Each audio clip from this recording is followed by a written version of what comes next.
In this webinar, we will be giving you an insight into the current practices and policies in China with regard to the integration of renewable energy in the electricity system. So I'm going to introduce our two wonderful speakers to you. They're going to give a kind of joint presentation, and then we'll have a good Q&A session afterwards. So I'm just going to introduce myself. I am Helen Gavin. I am based in the Environmental Change Institute of the University of Oxford on the Programme for Integrating Renewable Energy. And my background spans sustainability, and I work in the water and the energy industry. Now, first of all, our lovely speaker, José Maria Valenzuela, will give us an overview of the situation. José is a doctoral student at the University of Oxford in the Blavatnik School of Government. He's exploring the role of knowledge brokers, regulatory capacity, and the decarbonisation of electricity systems. And he's using evidence from 4 countries: China, Chile, Mexico, and the UK.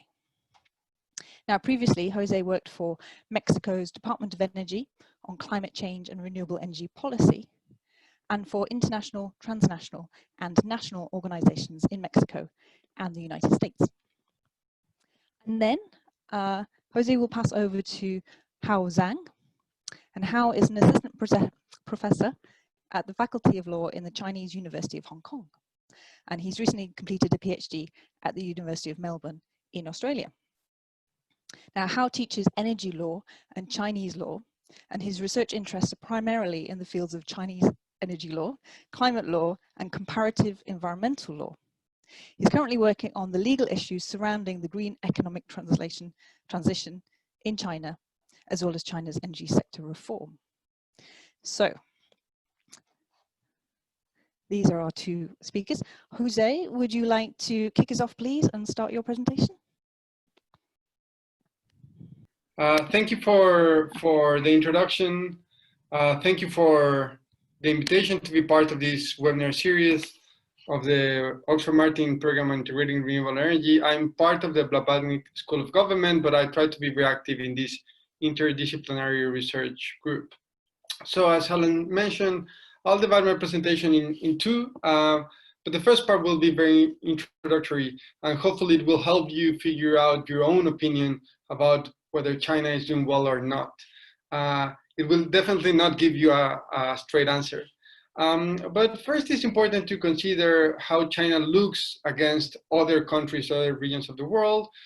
China in 2019, the share of solar and wind energy, which are the 2 technologies that I will refer for the entirety of my presentation, the share of wind and solar, it's above the world average, certainly really high above the non-OECD average, but it's still well below the OECD average. Interestingly enough, in between 2016 and 2017, China moved from below the world average to above the world average. And this is relevant, and probably we'll touch upon this later on when we discuss policies. But as you can see in the second graph, precisely it was 2016, 2017 when there was an acceleration of the growth rate of renewable energy, particularly solar and wind energy expansion in the electricity system in China. Normally, as electricity system share of solar and wind increases, we would expect the growth rate to decrease. But we had this little hump that is quite interesting to our purposes between 2016 and 2017, when we saw an acceleration of the growth on solar and wind. And that's what actually pushed China beyond the world average. Hopefully we could see some other humps of those into the future. But in 2019, we receded into much more modest growth rates. But it might be also a good opportunity to share other perspectives on what China represents in the world of renewable energies. So this graph shows the share of China in the manufacturing of solar panels. So essentially, the solar panels and wind equipment. So essentially, half of all the wind equipment is produced in China. But since a few years ago, not long ago, precisely 2016, 2017, China also became the largest market for these new equipment. So about half of all the market of new equipment was in China in itself. So it moved from only being a manufacturing powerhouse to also being a powerhouse in terms of utilizing this equipment. A final view on China's footprint in the world on renewables is how does it invest abroad? And I think this is something that we won't discuss in detail, but just to give a glimpse, there's been a lot of discussion of China's footprint in investing in the developing world. This is a database collected by Boston University professor. But so what you can see on the left is that its investment is not only in Africa, which is the region that most commonly pops up in the news, but actually also Europe and Central Asia, Latin America, and other regions. But most of this investment is actually in fossil fuel value chains rather than renewables. Even when we talk about clean energy, as we can see in the right side graph, this includes nuclear energy. So a lot of these, and large hydropower power plants. So a lot of this investment actually goes into these two last segments. For example, in 2017, there's a significant investment on clean energy, but this is mostly comprising the commitments for investment in nuclear energy in the UK. Hopefully this will give you a glimpse of China's footprint and some more elements to judge whether China is doing well or not so well.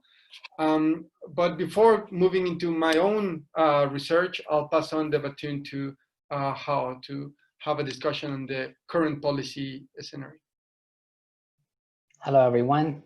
Thank you once again for having me. And it is truly a great pleasure for me to be here to share some of my research with you. As Helen just introduced, I'm based in Hong Kong, so working currently on the issue of green economic transition in China, mostly on the renewable energy law and its relevant regulations. Because of the time is very limited, I'm only given about 10 minutes. So I'll be extremely brief and concise. As you can tell from the structure of the presentation, I'm going to briefly introduce some of the regulatory incentives under China's renewable energy law. And then after that, I'm going to talk about some of the recent policy changes which have induced major implications, for example, phasing out of feed-in tariff, the issue about curtailment and integration challenges in China, as well as the offshore wind development, which has really attracted lots of attention, again, because of the recent policy change. So my apologies in advance if I miss anything important, because I teach and research on this topic, I can really talk about it for hours. So I'll try to be very brief and concise. So first of all, in terms of the regulatory incentives adopted by China's renewable energy law, as some of you may already know, one of the fundamental aspects for developing renewable energy in China is having a national target. So the national target has been there for several years, and it's been supported by both national planning and also local planning. The second aspect, which I think is very important as well, is the priority access. China's renewable energy law has a particular provision requiring priority access of renewable energy generation to the grid network. Although the provision itself sounds very promising, it has really two important components. So the first one is a requirement on physical connection of renewable energy generator to the grid network, which is, again, physical connection. The second one is an obligation on grid enterprises to purchase in full amount of the electricity generated by renewable energy sources. The provision itself, as I mentioned just now, is very promising, but implementation, of course, is a bit problematic. So I'm going to elaborate a bit further on that fairly soon. The third regulatory incentive is the feed-in tariff. So feed-in tariff has been used in many countries as a way to guarantee investment return for renewable energy generators in order to attract investment in this area. So China has been using feed-in tariff pretty much massively across different renewable energy generation sectors. I'm going to give you some examples. For example, the phasing out of feed-in tariff in wind and solar fairly soon. The final one is a cost sharing mechanism through what is called a renewable energy support fund.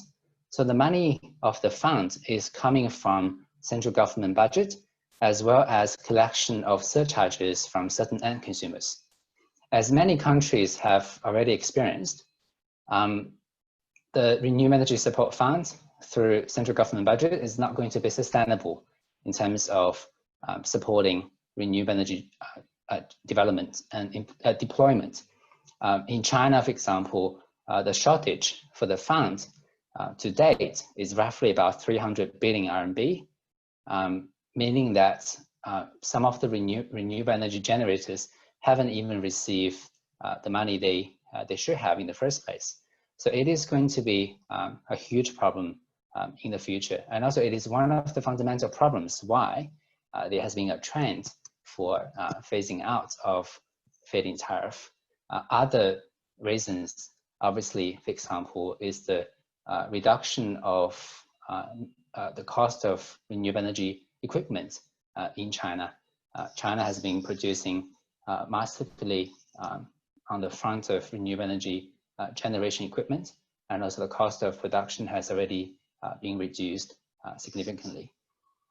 So on the aspect of phasing out feed-in tariffs, I'm going to show you again, it's like a summary of the recent trend of feed-in tariff in China, because I'm going to talk about offshore wind in just a few minutes. Let's really focus on offshore wind for the moment. There are quite a few changes here. So the first one is an easy observation that you can tell like the rate of feed-in tariff is reducing over time. For example, in 2016, the feed-in tariff rate for Grade 1 resources zone, where the wind resources are abundant, is about 47 cents RMB per kilowatt hour. And then in this year, the current year, it's about 29 cents. So the reduction is very significant. So that's the first one. The second one is the change of the nature of feed-in tariff. So the difference is really beginning from the year of 2019. Starting from 2019, the government has been using auction instead of just giving out feed-in tariff to those renewable energy generators which have been approved for construction. So the rates, again, starting from 2019, those rates will be the cap, meaning that in reality, some renewable energy generators may receive feed-in tariff lower than those rates. The third, again, I think is the biggest change, is the phasing out of feed-in tariff starting from next year. So starting from 2021, there will be no feed-in tariff for offshore wind in China. So in comparison, just briefly, that the feed-in tariff for offshore wind in China is still quite significant for the moment. But then again, it's going to be subsidy-free starting from next year. Obviously, it has a really strong implication for the industry, which I'm going to elaborate a bit further later. So similar trend has also been observed in the area for solar feed-in tariff. There's a recent policy from the NDRC in March this year, which has again significantly reduced the feed-in tariff for solar. As you can tell, like the difference between the feed-in tariff for solar power with the benchmark pricing for coal power plants is very minimal right now. If you look at the feed-in tariff for solar for zone 1 is about 35 cents. In the meantime, the national average rate for coal-fired generation is about 37 cents. And also, the feed-in tariff for distributed generation has also been capped at the minimum level. Starting from 2020, feed-in tariff for household is only 8 cents. For commercial entity, it's about 5 cents. Again, there's a distinguish that needs to be made. Commercial entity which actually use solar energy, which are fully exported to the grid network, will be basically referring to the feed-in tariff for centralized solar generation. So the second issue I want to talk about, again briefly, is about curtailment. as Jose just mentioned, so curtailment issue in China has been a very serious problem for several years. So first of all, let me just give you some numbers to show how serious the problem is, and also which localities in China are actually facing the problem. So in terms of the wind curtailment, in 2016, the nationwide average is about 17%, which doesn't sound very high, but if you look at certain localities, for example, Gansu is about 43%, Xinjiang is about 38%, and then Inner Mongolia is about 21%. So I'm going to show you roughly where those provinces are on the next slide. And then the similar problem is also in the area of solar power generation. In 2017, nationwide average is about 10%, but certain provinces also suffer really high curtailment rate. Gansu, Xinjiang about 30 and 32% respectively. So putting that issue in a comparative context, again in 2016, the curtailment of wind power in China alone is actually more than the total electricity consumption of a country like Bangladesh's 163 million population in the same year. So there are two reasons for me to show you this map. So first of all, let me just quickly point it out where those provinces are. I'm pretty sure some of you may know this, bear with me. So Xinjiang province is right up there, and then Gansu province is a long shaped one over here, and then Inner Mongolia is right up here. So you can tell like those provinces are up in the north where both wind and solar resources are really abundant. So that's the first reason why I'm showing you this map.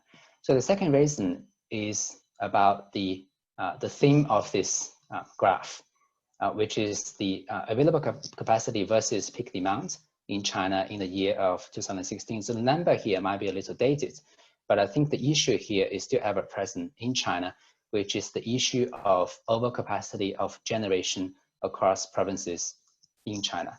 Again, some of you may know this already. So China has been doing electricity sector reform starting from 2002. So it's been nearly 20 years. But despite the reform, so China's regulatory governance in the power generation sector is still pretty much provincial based. So provincial governments have really strong power when it comes to, for example, approving new investment and also deciding on the issue of dispatch. Again, just a quick scanning through of the map, we can tell like most provinces in China have way more capacity of generation than its demand, which means that there's very limited motivation for those provinces to actually import electricity from other provinces. So one of the issue here, obviously, is the interconnection issue between provinces, right? The long distance transmission lines, which is this map is about. We can tell that China has more and more ultra high voltage transmission lines, which enables long distance transmission. But if we look at those provinces with abundant renewable energy resources up in the north, you can tell that they're very limited, like just maybe like 3 lines between Xinjiang, Gansu, and other provinces, and also maybe like 2 lines, existing 2 lines between Inner Mongolia and other provinces. So interconnection obviously is the issue. Again, the Chinese companies like the State Grid of China and also China Southern Power Grid are very ambitious in terms of constructing new long distance transmission lines.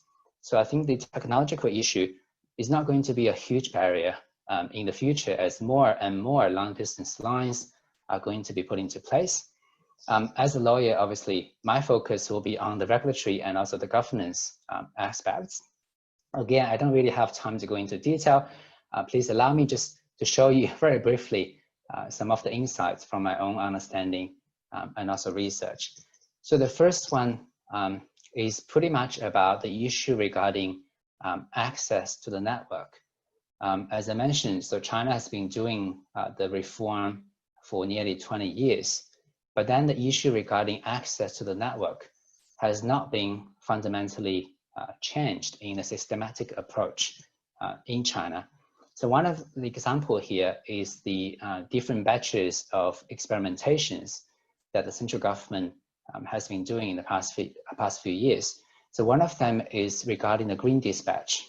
So green dispatch is, you can tell from the name, really prioritized renewable energy access to the grid network, which meant to alter the dispatch sequence.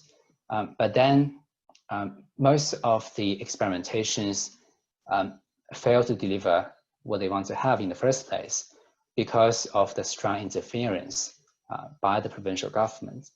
So we have seen, for example, the provincial government, when it comes to determining dispatch sequence, prioritize medium-sized coal-fired generation. If you understand the distribution of the coal-fired generation in China, and also in terms of the size of the generators, and also the type of ownership, you will know that in most cases, medium-sized coal-fired generators will be owned by the provincial investment company, which obviously has a really strong local connection and also local interest as well. Again, it's a very strong indication of local protectionism, which is a very big issue in China at the moment. So just in summary, the central government of China has been very active in terms of issuing regulatory documents to address the issue of renewable energy access to the network. So starting from 2015, there has been 6 documents being issued. But then the core issue here, or the fundamental problem here, is that the adjustment of benefits caused by those regulatory documents among generators, essentially between coal-fired generators and renewable energy generators, has not been effectively managed by provincial authorities. So the final issue, just very quickly, regarding the development of offshore wind. As I mentioned, China's offshore wind development has been very quick in the past few years because of the strong subsidy from the central government. Again, just in comparison, the feed-in tariff for offshore wind is roughly about 4.5 times higher than onshore wind, considering the higher operating hours for offshore wind. But then because of the recent policy change, again, this is just a couple of months ago, that policy change really requires that projects approved in or before January 2020 must connect to the grid and start operating before end of 2021 in order to receive the subsidy previously being committed. So this policy change obviously has a really strong implication and also cause uncertainty for the industry. Please allow me to just, again, quickly elaborate on that. This is my last slide. Helen, I'm getting there. Sorry if I go over time. So the first strong impact is the significant rise of equipment cost due to policy change. Just within like a year, the cost of wind turbine has increased from 3,000 RMB to 4,300 RMB. So not just the cost of equipment, but also the cost of construction has also increased because of the rush to install in order to meet the deadline by industry. There has been a really strong shortage of wind turbines, submarine cables, and also construction ships.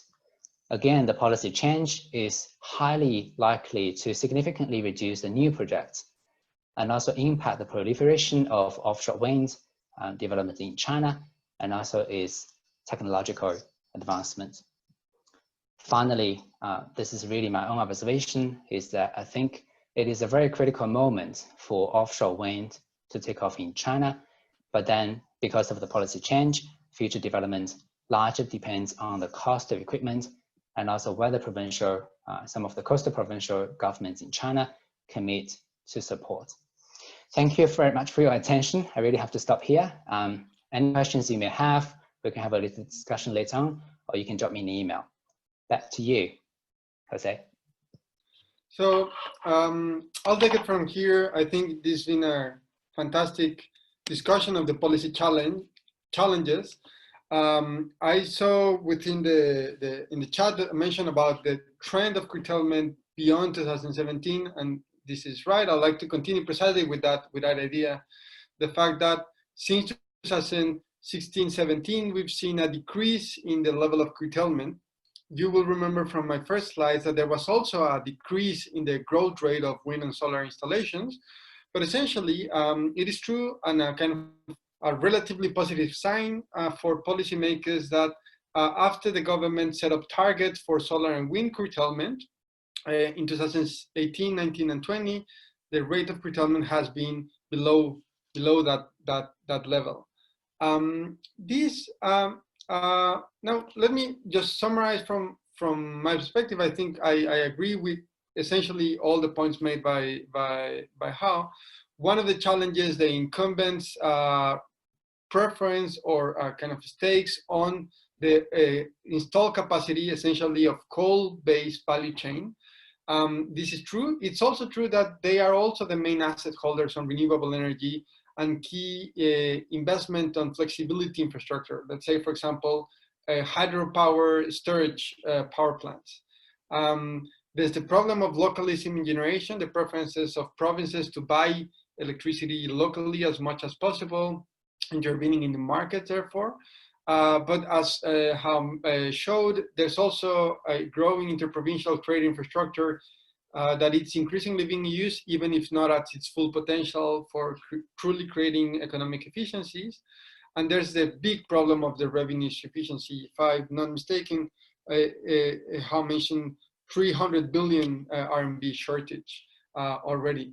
But there's the positive trend of the evolution from a feed-in tariff, which is very challenging to set, to obligations and auctions, where authorities discover the price, the true price of the technology through the auctions rather than through an administrative process of kind of figuring out what's the right price in the desk. So let me say a little bit about how this happened, how this is evolving through a look into actors in the system. For those not too used to the Chinese policy system, this might be a good introduction as well. You will have the slides in case you want to go and look back into the very long names of some of these institutions, but essentially at the central level, we have the State Council that delegates different forms of authority to different agencies. To the National Energy Agency, steering the development of the electricity industry, to the National Development and Reform Commission to guide the macroeconomic policy and development across all sectors. Also an agency responsible of overseeing the increased value of the state-owned companies. And then on the other side, local governments that coordinate the implementation of many of these policies, but based on their own interest for local development. And this is a very standard view of how the industry works and authority in the industry works. So part of my own research is intended to uncover the existence of another actors that might be very common to those working on the ground, but are not really easily seen by those working from outside of China or from outside the industry. And this is the role of intermediaries. These can be foreign intermediaries or domestic intermediaries. And let me tell you a little bit more about them because they are central to the way that policy has been developed, certainly for the last 5 years, but essentially for the last 10 years in China. And probably not only within China, but also across geographies, including the UK. And at the end, I'll make a comparison that might be relevant to some of you. So you'll probably have time to look back into these slides if you are curious about some of these names. But essentially, there's even the industry talks to the regulators through intermediaries like the China Electricity Council, which is a trade association, or through its own research institutes like the State Grid Energy Research Institute. But there's other more interesting and innovative forms of intermediaries. For example, just in between those red circles that I marked down is the China National Renewable Energy Center, which is in itself a standing institution within the Energy Research Institute, but that also has embedded the participation of different foreign intermediaries, like, for example, the Danish government cooperation program on climate and energy, or the participation of even foreign companies like the Danish Energinet, the Danish state-owned grid company, the German cooperation program, but also even other private transnational actors like the Children's Investment Fund Foundation that is based in London, and it's a very active actor in financing policy support for renewable energy integration.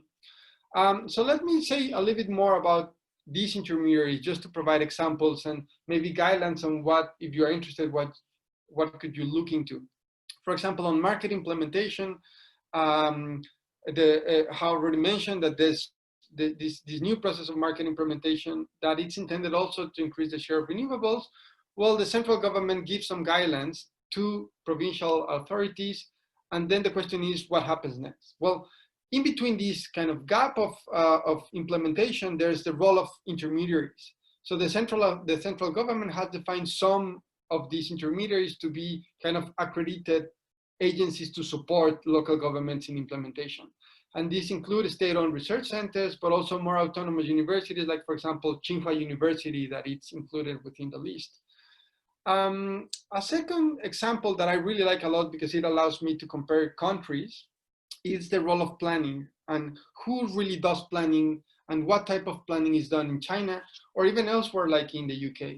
So there's institutions that do short-term planning, mid-term planning for grid, but also the long-term planning that help us imagine how the electricity system is going to look in 2015, for example.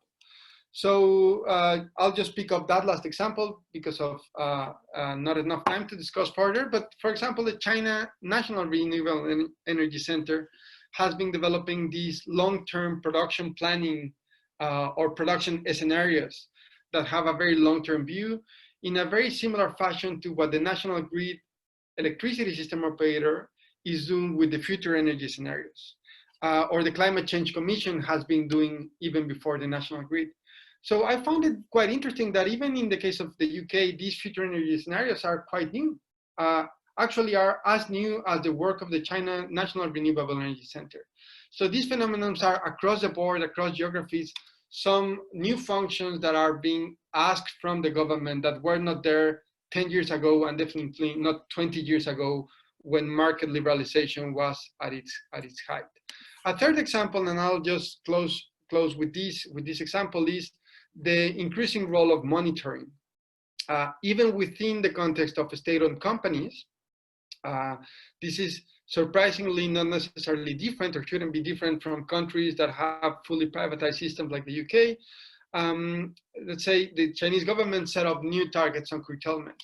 The question was, and I believe someone posted in the chat, if there's an obligation for purchase of renewables, how come there's curtailment? Well, there's also the opportunity for grid companies to manage how much renewables they take due to technical problems.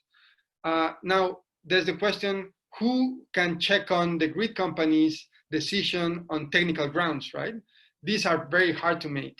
So the government has to create new agencies or new bodies, new intermediaries to help supervise the industry. So this supervision ultimately is done by the state, by the central authority, by the National Energy Agency, but through the help of a specialized intermediary like the National Renewable Energy Consumption and Monitoring and Early Warning Center that was created at the same time as the curtailment targets were created.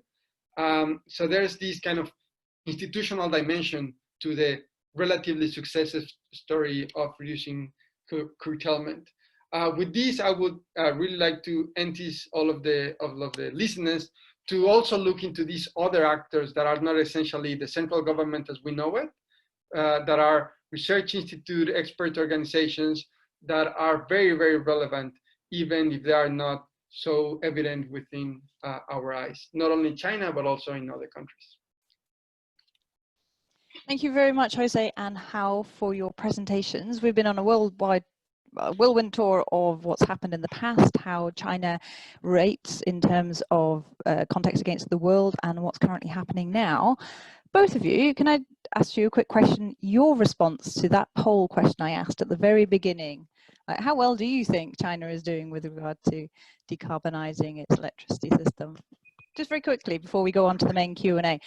And while Hao and Jose are answering, please, if you have any comments or questions, please put them in the Q&A chat pane, which I see some people are, and I'll be picking these questions up. But Jose, no, actually Hao, can you unmute yourself, please? What's your initial reaction to that initial poll question about how well China is doing? Well, from my point of view, I think it's hardly a yes or no question. I think really depends on the context. So again, from my own observation, I think China is doing extremely well in terms of putting the generation in place. So China has the highest generation capacity of renewable energy in the world. But then when it comes to consumption, it is actually very low. So the current target for renewable energy consumption is only about 15% as compared to the percentage of generation of renewables in the overall generation capacity, which is actually much higher. So I think the problem, again, is really about how to incentivize end consumers to actually have renewable energy. I mean, that's on the demand side, but also on the transmission side and dispatch side, is that how do you actually have a policy instrument in place which can actually fundamentally change how the system of grid operation is in China for the moment. Okay, well, there's some questions relating to what you just said there, but I'll move to Jose. Which option on that initial poll would you have selected? Yeah, well, I would say that given own Chinese experience in the last few years, we could say ask more of the development of renewables in China, definitely. So looking to what's needed and what we see that could be achieved, they are not doing up to their potential, let's say. And I think one of the large challenges is this underutilization of installed capacity. It's one problem. The deacceleration of growth rate is another kind of way of seeing this challenge. But ultimately, there's a question of how do we make sure that the interest on coal-fired power plants do not stop the growth of renewables. And there's going to be, I think, a lot of different countries are adopting different stances on this. The UK is pushing through market for companies to lose money on their fossil fuel assets if they're not competitive anymore. Other countries like Germany have been more kind of on a coordinating side of things, compromising and saying, okay, we'll put forward funding to make sure that we're going to cover part of your legacy costs to make sure that you start closing down these coal power plants. Right? So these are highly political issues, highly sensitive, also complicated because of the fiscal weight, but this is a direction that should be taken at some point. Okay, thank you. So we have a question. If renewable generation is required to be purchased by law, why are there such high curtailment rates? Well, I think the question itself is actually, I mean, it's a very complex issue. So first of all, I think implementation of the renewable energy law in China has been problematic for quite some time. I think, first of all, it's really because the implementation has not really been closely monitored. So when we talk about, for example, the central government policy makers, we're talking about NDRC and also NEA, National Energy Administration. But then when it comes to monitoring implementation at the provincial level, the staff member is actually very small. And also another issue here is, again, from a regulatory and also legal analysis regarding integration of renewable energy to the grid network, because based on the law, it requires the contract to be signed between renewable energy generators and also the transmission grid companies. But then if you look at the contract itself, there's always an exemption clause, which is in favor for the grid company, saying if there's an issue of grid stability and reliability, and then the renewable energy can be curtailed. But then the problem is that the law doesn't really specify what kind of circumstances the grid company needs to justify. And also the law has also a provision regarding, like, when the issue of curtailment happens, the grid company needs to have a record of what's been going on and also report to the relevant authority, again, based on the insights from implementation. That's really not really done properly. So there's not really proper record keeping, and also there's not very proper reporting as well. Again, it really shows like how powerful the grid companies are in China. Okay, thank you. Just going to pick up a question from Sarah, who says, existing transmission capacity is not utilized flexibly. If this isn't a technical barrier, is it a regulatory barrier? I can say something about it, because it is true that the model of financing transmission lines in China, it's intended to, I mean, every grid line that goes within provinces has to be paid by itself from the transport of energy. So it is true that then it provides incentive to the grid companies to utilize their infrastructure at a maximum in terms of capacity being mobilized. So they tend to maximize this through a combination of renewables and coal-fired power, which actually might even lock in more infrastructure than what we would expect from projects that in theory would also support renewables. So this is one dimension of the problem, sort of the financing dimension. Other countries have opted for other forms of financing the transmission lines. So if you make sure that the transmission line is paid by all the consumers or all the generators within the transmission tariff, then you would lose that incentive of maximizing this particular line with a particular mix of technologies and try to simply use it more efficiently along the rest of the system. But it's also about kind of these system operators learning how to use the technologies more flexibly. They like to use it kind of in a stable state. So they use it in full or 8% or 80% or 50%, but constantly rather than allowing them to move along the day with demand. But this requires a lot of learning from within the dispatching organizations. Hopefully that will happen sooner than later. Okay, thank you. It seems like the provinces have quite a lot of power, excuse the pun, in terms of the grid network, transmission, and so on. So there's a couple of questions relating to the amount of power that the provinces yield. One is, which institution is responsible for these interprovincial transmission line constructions? Is it like a per province basis that agreement has to be made between them, or is there an overarching national-led organization with the power to implement these? And secondly, how are decision makers held accountable at the provincial level in terms of meeting these set targets? Could either of you comment on that, please? Hao, you're on mute, by the way. Who would like to go first? Hao Zhang. Yeah, please do, Hao. Okay, excellent question. I think the issue of planning, again, is always kind of like a weak area for the Chinese policymakers. But I think in the process of planning, especially for the transmission network, the state-owned enterprises play a bigger role.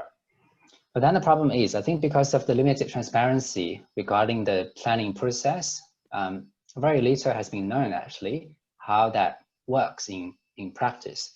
But again, when it comes to long distance transmission, obviously the issue of exporting, importing, and also where the demand is, all have to be taken into consideration. So we talk about, for example, a range of different stakeholders here. We talk about National Energy Administration and DRC, SOEs, as well as provincial governments, because I mean, those governments, provincial governments, they have to be on board in order to actually have their a grid network being connected to the transmission lines.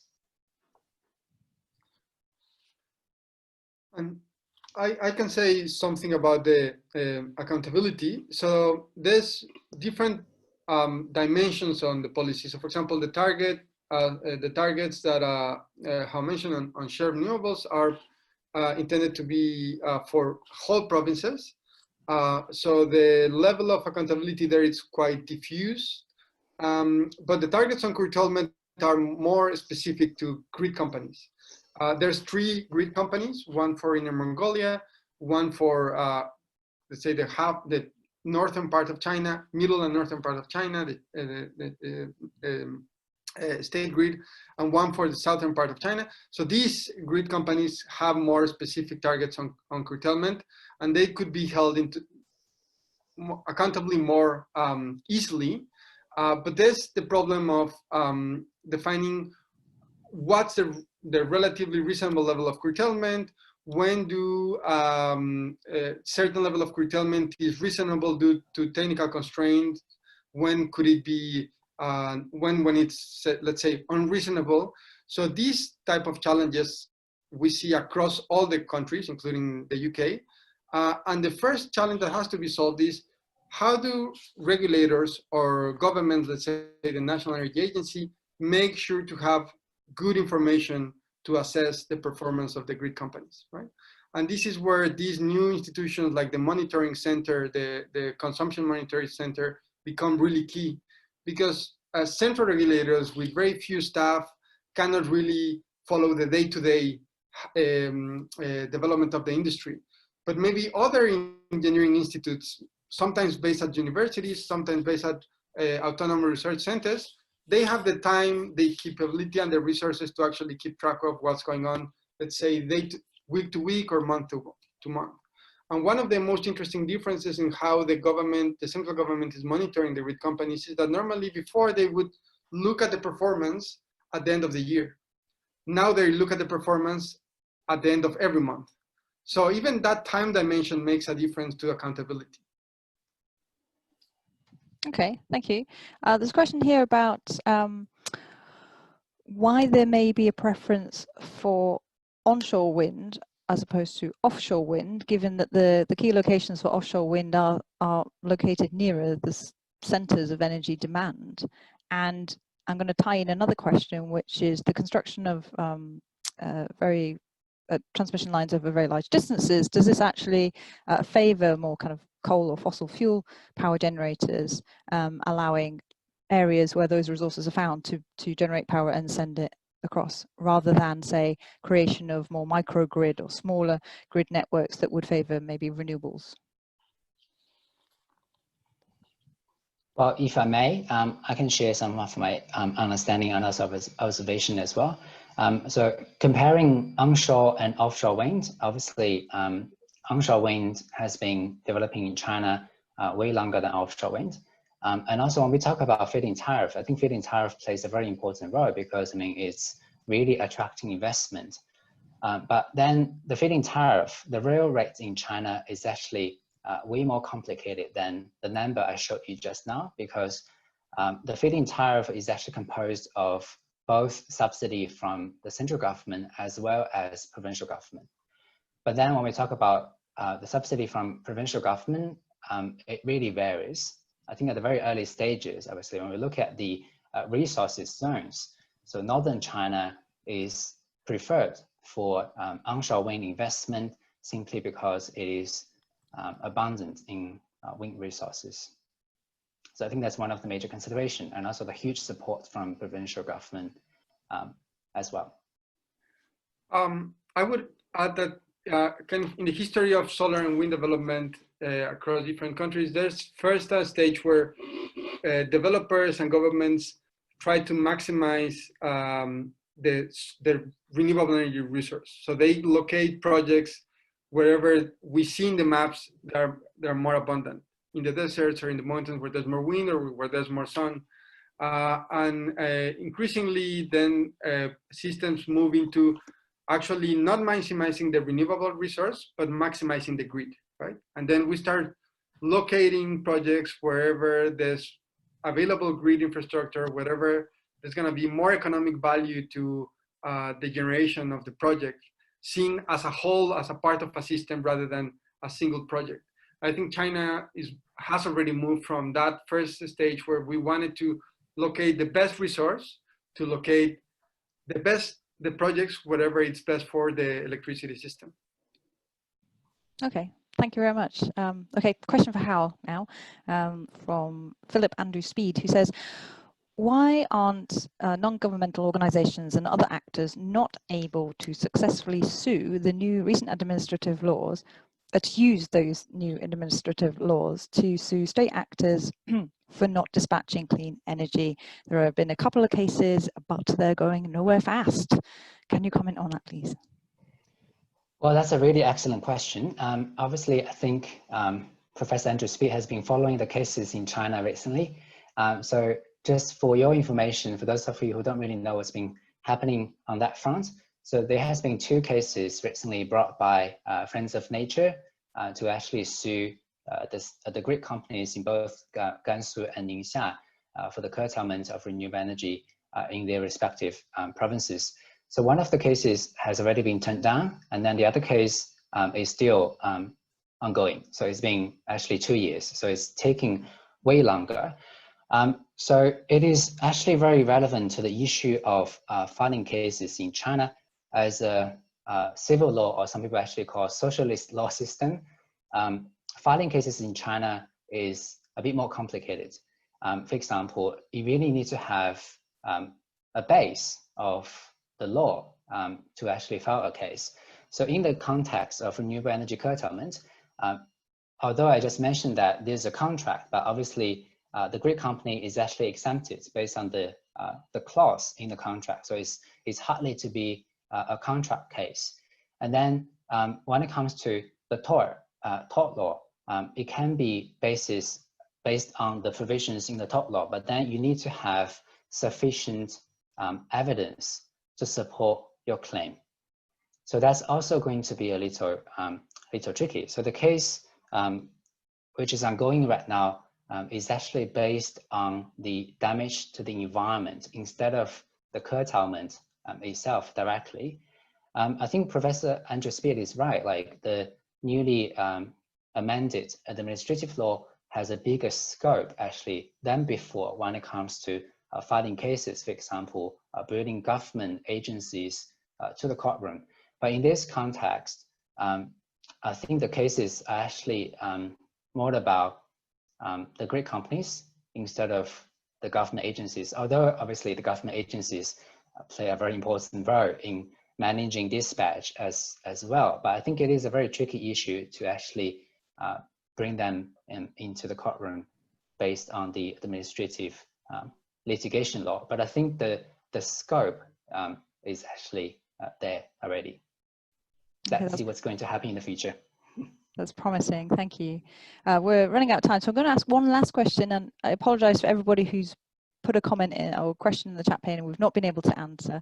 And this is from the perspective of people. So consumers in China, can they choose a renewable only electricity tariff?